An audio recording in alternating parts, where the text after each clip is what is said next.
లో మరి ఈ కుటుంబమునకు కూడి వచ్చిన సంఘస్థులకు, ఆత్మీయులకు, శ్రేయోభిలాషులకి అందరికీ శుభాలు తెలియజేస్తున్నాం.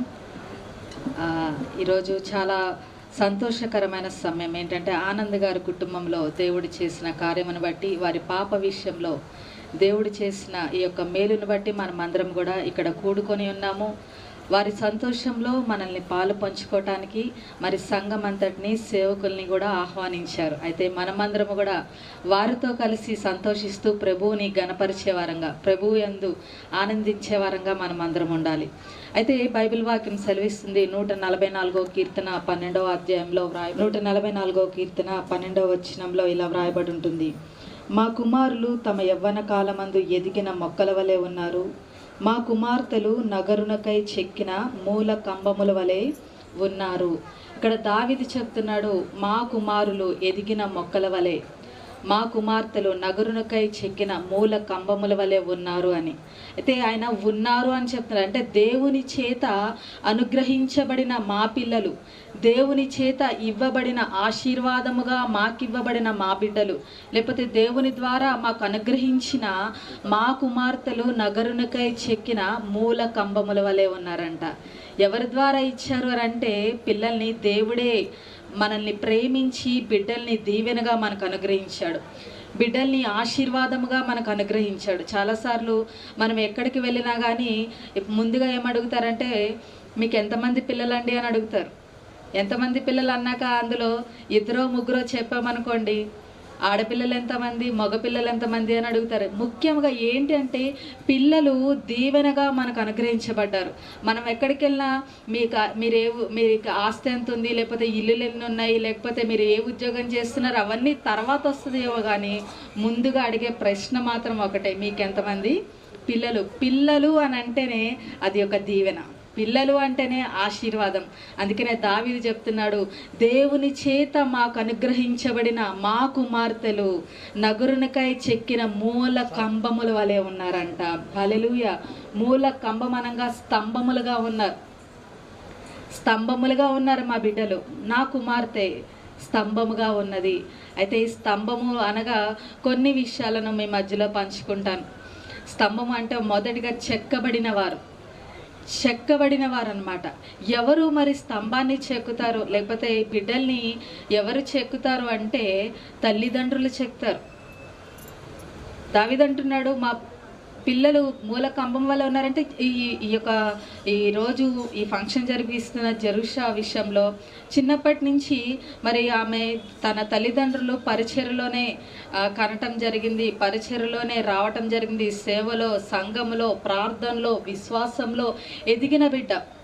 అప్పటి వరకు కూడా ఆమె తండ్రితో పాటు సంఘానికి రావటం, దేవుని గురించి తెలుసుకోవటము, దేవుని ప్రేమను తెలుసుకోవటము, ఆత్మీయతలో ఎదగటము అన్నీ మనం చూస్తూనే ఉన్నాము. తల్లిదండ్రులుగా వారిని నడిపిస్తూనే ఉన్నారు. అయితే ఇప్పుడు ఇక ప్రాముఖ్యమైన సమయం, లేకపోతే ప్రాముఖ్యమైన దశలోనికి జెరూషా వచ్చింది, లేకపోతే ఆడపిల్లలు వచ్చారు.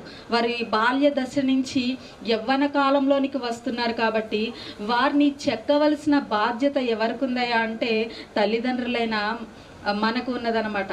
ఆడపిల్లల్ని చెక్కవలసిన వారము, లేకపోతే బిడ్డల్ని చెక్కవలసిన వారు ఎలా చెక్కుతామనంటే బైబిల్ వాక్యము ద్వారా వారిని సరిచేసే వారంగా ఉండాలి.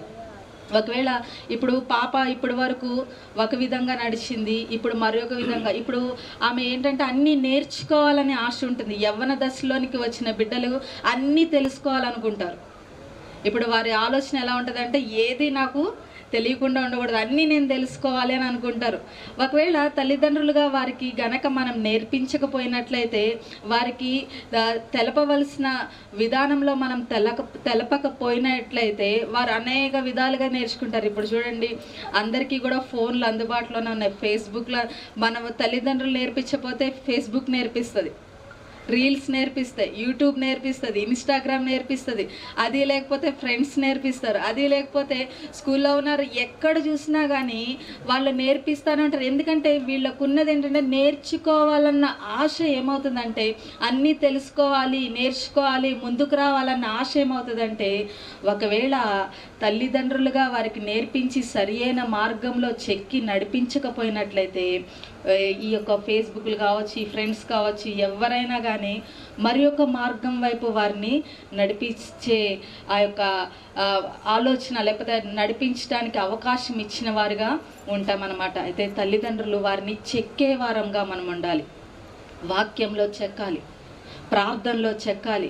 ఇప్పటి వరకు నేర్చుకున్న విశ్వాసం ఒకటైతే ఇక ముందు నేర్పించే విశ్వాసం మరి ఒక దశలోనికి వారిని తీసుకొని వెళ్ళాలి. లోకంలో ఎలా ఉండాలి, ఫ్రెండ్స్తో ఎలా ఉండాలి, బంధువులతో ఎలా ఉండాలి. మొదటిగా చెక్కబడిన వారు, రెండవదిగా బలమైన వారు. ఎప్పుడైతే మనము సరైన మార్గంలో విశ్వాసంలో వాటిలో మనము నడిపిస్తూ ఉంటామో వారు బలముగా ఎదుగుతారు, విశ్వాసంలో బలముగా ఎదుగుతారు. ప్రార్థనలో నువ్వు స్థిరముగా, నిన్ను అనేక మంది ఫ్రెండ్స్ ప్రలోభపరుస్తుండొచ్చు. నువ్వు ఇది కరెక్ట్ కాదు, ఇలా చేయాలి, ఇలాగ వెళ్ళాలి, ఇలాగ నడవాలి, లేకపోతే నువ్వు మీ మమ్మీ వాళ్ళకి చెప్పకపోయినా పర్వాలేదు, ఏం కాదులే అని చెప్పినా కానీ వారి ప్రలోభాలకి వారు లొంగకుండా స్థిరముగా ఆలోచించే విధానము వారికి కావాలన్నమాట. హల్లెలూయా. మీరు చూస్తూ ఉంటారు, మనం ప్రస్తుతము మీ అందరికీ తెలిసిందే, దేశంలో ఎలా ఉంది, లోకంలో ఎలా ఉంది, స్కూల్లో ఎలా ఉన్నారు, ఫ్రెండ్స్ ఎలా ఉన్నారు, అన్నీ మనకు తెలిసిన పరిస్థితులే. అయితే వారు ఏ ప్రలోభాలకు లొంగకుండా స్థిరముగా నడవాలన్నా, స్థిరముగా నిలబడాలన్నా, స్థిరముగా మాట్లాడాలన్నా, స్థిరమైన ఆలోచనలో ఒక విధానంలో నడవాలంటే తల్లిదండ్రులైన వారు వారిని స్థిరముగా, వారిని ఎలాగ పెంచాలి లేకపోతే వారిని ఎలాగ నడిపించాలి అన్నది వారికి నేర్పించే వారంగా ఉండాలన్నమాట. అప్పుడు వారు ఒక మూల కంబము వలె, ఒక స్తంభము వలె మన కుటుంబానికి దీవెనకరమైన వారుగా వారు ఉంటారు. హల్లెలూయా. ఎప్పుడు వారు బలముగా, స్థిరముగా చెక్కబడిన వారుగా ఉంటారంటే తల్లిదండ్రులు వారిని ఆత్మీయముగా పోషించే విషయంలో, ఆత్మీయముగా పెంచే విషయంలో, ఆత్మీయంగా ప్రార్థనలో, భక్తిలో, లేకపోతే నీతిలో, యథార్థతలో వారిని పెంచినప్పుడు, వారిని నడిపించినప్పుడు, వారికి నేర్పించినప్పుడు వారు ఖచ్చితంగా ఈ 3 విషయాల్లో కూడా చాలా ముందుకు నిలబడతారు. మన కుటుంబానికి ఒక మూల కంబము వలె వారు ఉంటారు. హల్లెలూయా, హల్లెలూయా. కాబట్టి దావీదు అంటున్నాడు, మా కుమార్తెలు నగురునకై చెక్కిన మూల కంబము వలె ఉన్నారు. అలాగే ఈ జెరుషా కూడా ఆనంద్ గారి కుటుంబానికి ఒక మూల కంబము వలె ఉండాలని, ఆనంద్ గారి కుటుంబానికి ఒక దీవెనగా, పాప ఆ విధంగా ఆత్మీయతలో కావచ్చు, ఆరోగ్యంలో కావచ్చు, చదువులో కావచ్చు, లేకపోతే ఇంకా ముందు జరిగే ఏ విషయాల్లో కానీ దేవుని నామానికి మహిమకరంగా, తల్లిదండ్రులకు ఘనకరంగా, సమాజమునకు మేలుకరంగా ఉండాలని చెప్పి మేము ఎంతగానో ఆశిస్తున్నాం. ఆ విధంగా ప్రార్థన చేస్తున్నాం. ఖచ్చితంగా దేవుడు ఆ యొక్క జెరుషాని ఆ విధంగా దేవుడు నిలబెట్టును గాక. ఆమేన్.